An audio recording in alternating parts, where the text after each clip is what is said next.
ទេសភាពនារដូវធ្លាក់ទឹកកកនៅទីក្រុង Tewksbury រដ្ឋ Massachusetts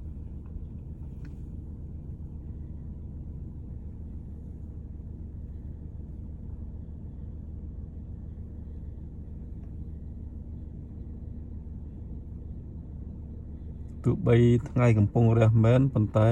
ត្រជាក់ខ្លាំងនៅខាងក្រៅឡាន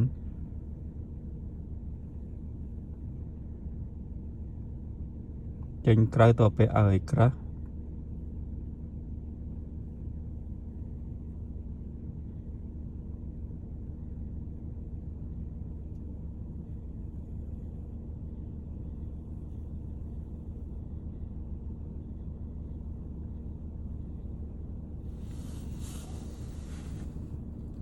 នៅស្រុកត្រជាក់ស្រួលរស់នៅម្យ៉ាងដែរ